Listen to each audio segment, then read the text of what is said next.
Do you ever wonder if you're meditating right? Or do you fall asleep in your meditations? Maybe you feel like meditation is just not your thing, but you want it to be. Well, today I'm going to be talking about the biggest questions and concerns around meditation and how to know that your meditation is actually working. So stay tuned.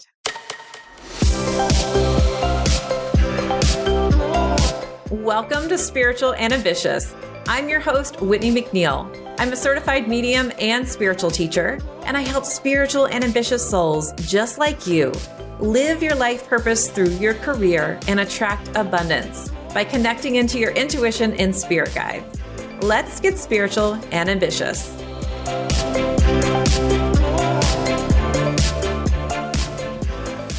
Welcome to a new episode of the Spiritual and Ambitious podcast. And today we are talking about how to know if your meditation is working. I'm actually going to be more so talking about the questions that come up around meditation and if you're doing it right and how all those things are. But before we do, let's pull a card from the Messenger of Spirit Oracle deck. And the card is the card of water. And it's allow it to flow, let that shit go, which is the point of meditation. So I love how it is very accurate and on point of our topic today. So let's get into it. With meditation, I am more so talking about guided meditations. And when people purchase my meditation library, my meditations are guided. So I'm talking and they are channeled from spirit. That means I don't have a script. I just say whatever comes in from spirit. And they're Reiki infused. So I'm more so talking about that kind of meditation versus sitting there and not thinking about anything. And when I see my students inside of Four Intuitive Languages ask questions, because I also give meditations in there, I get this one question that comes up a lot. What if I fall asleep?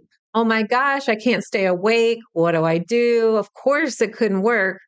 And I always say to them, yes, it is working, because the point of meditation in my meditations is that the intention and the energy is there.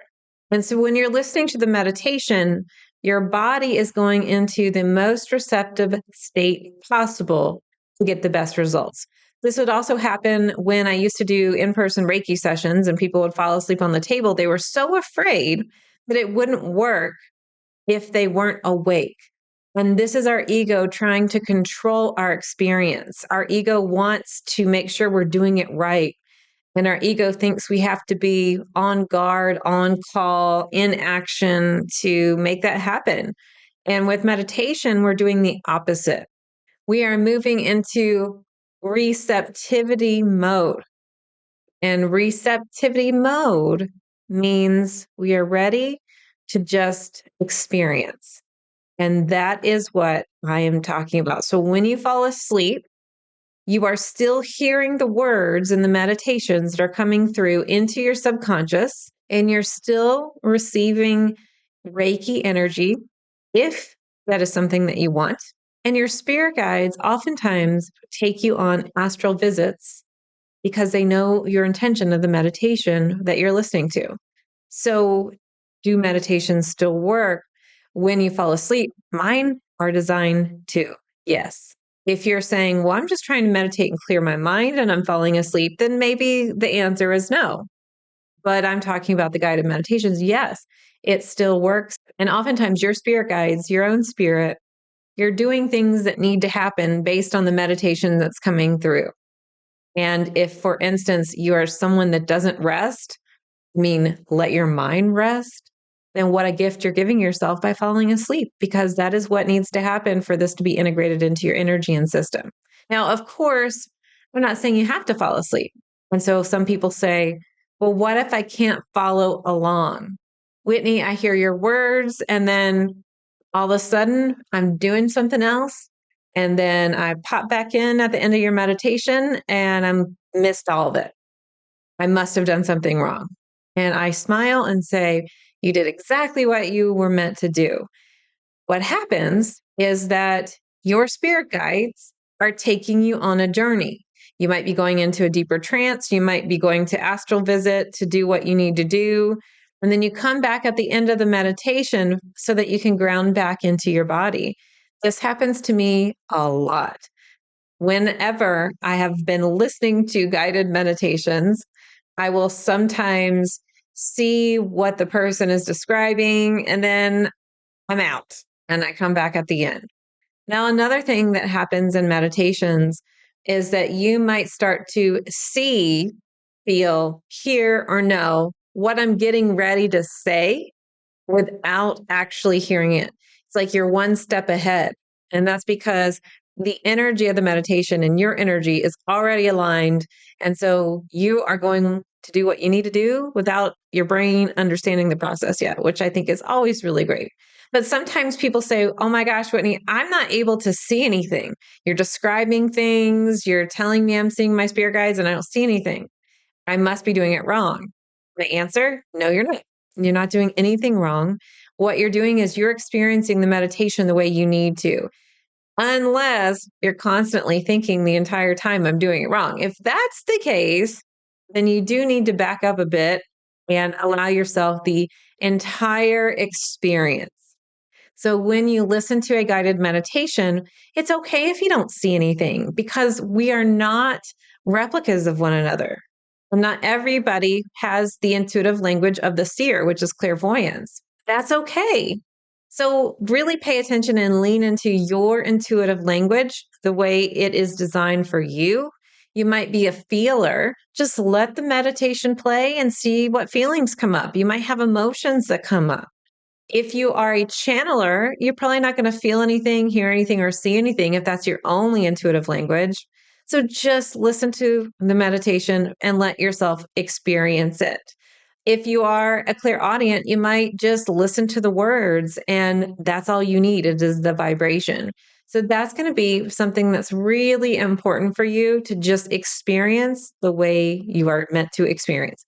Now, another concern that people say to me, Whitney, I can't sit still. I can't sit and listen to a meditation. I just can't do it. So, what I tell my students who have this problem is I'll say, well, one, it's important that you give yourself permission before you start the meditation and give yourself permission to actually let your mind relax.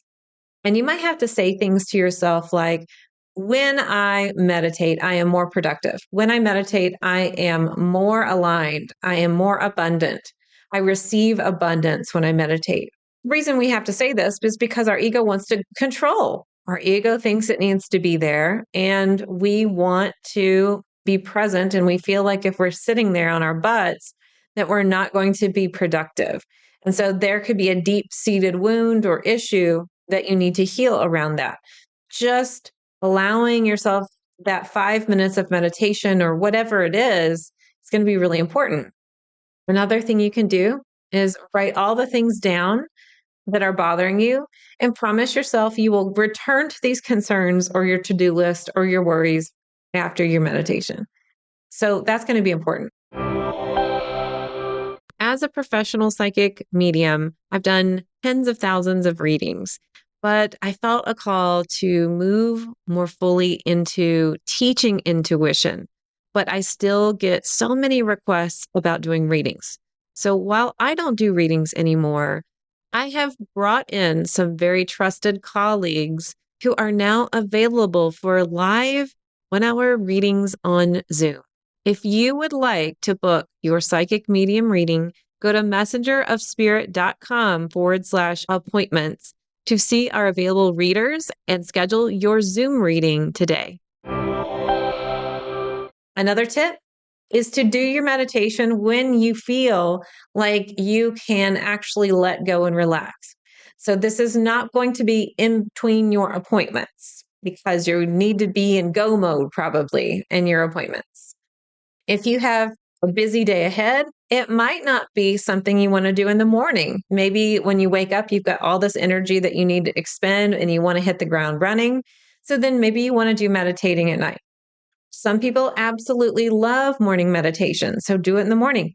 Whatever works for you is what is important. How does your energy want to be? When do you get alone time? When do you feel like you can actually relax? when do you feel like you can be undisturbed? And so if you're saying never, I don't feel like I can ever be undisturbed, then it is your job to create boundaries and tell people not to disturb you. I need alone time. I need quiet time. I need to just have some time by myself.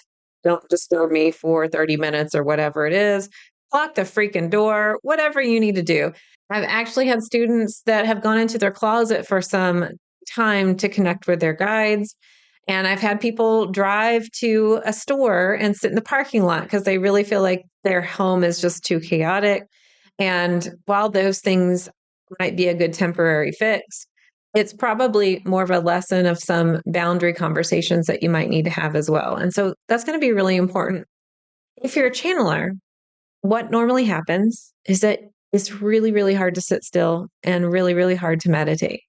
So, channelers' number one way that they intuit information from their spirit guides is through their body. If their body is tired, if their body is heavy, if their body is energized, it is really important that you need to expend some energy in order for you to feel like you're receiving clear messages.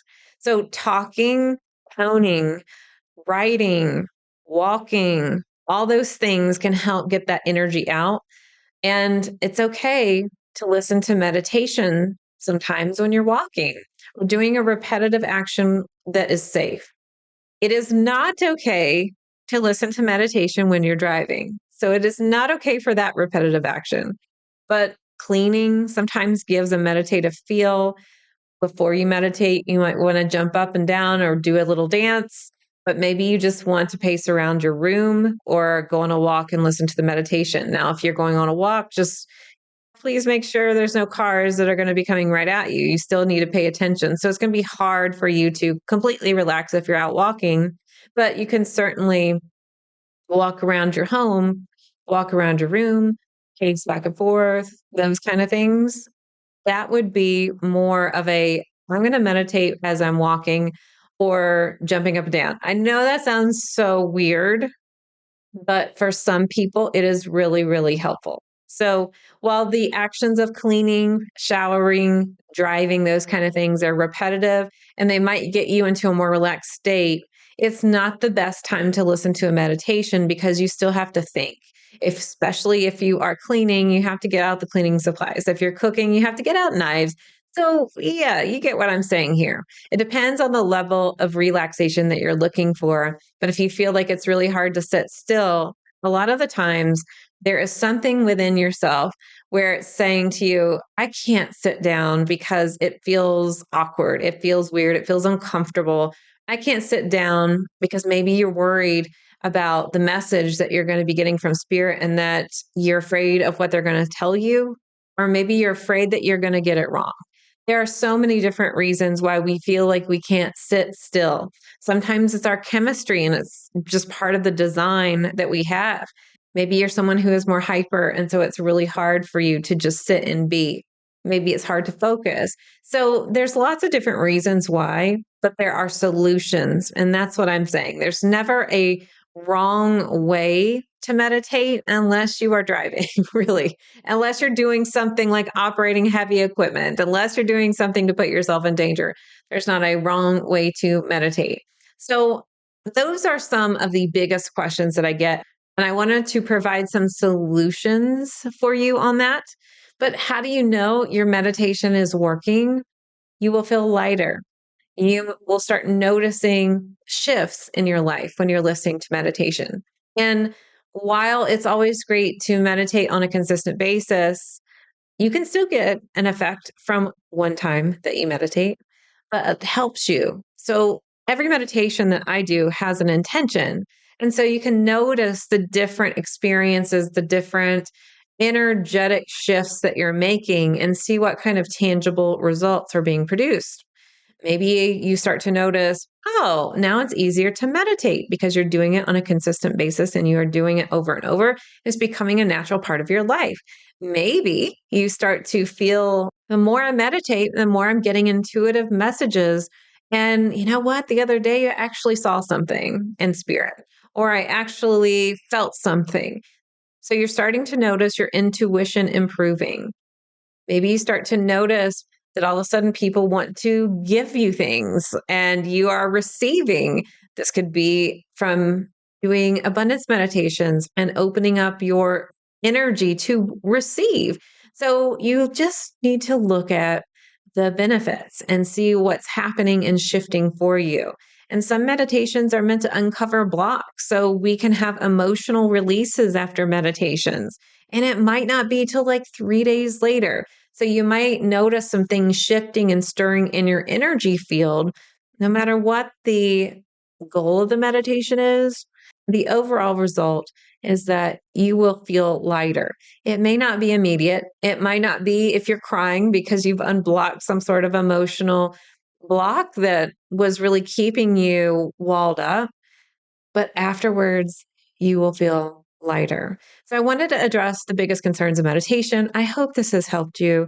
And if you would like 20 meditations in my meditation library, channeled to elevate your intuition, abundance, and alignment to purpose, you can go over to messengerofspirit.com/elevate. I will link to it in the show notes. It's $33 for 20 meditations. They're guided, channeled, and energy infused with Reiki. And again, you can listen to them while you're sleeping, or you can make an intention to just listen in and let yourself go. Remember the water card today. Allow it to flow, let that shit go. Thanks for hanging out with me today. And until you hear from me again, here's to staying spiritual and ambitious. Thanks so much for listening to this episode. And if you loved it, would you please share it with a friend? I would also love your review and a reminder to subscribe so you never miss an episode. You can find me at messengerofspirit.com, and you can take the 4 Intuitive Languages quiz and find show notes there too. If you want to connect on YouTube, Facebook, or Instagram, you can find me at Messenger of Spirit. I'll meet you right here next week. Here's to staying spiritual and ambitious.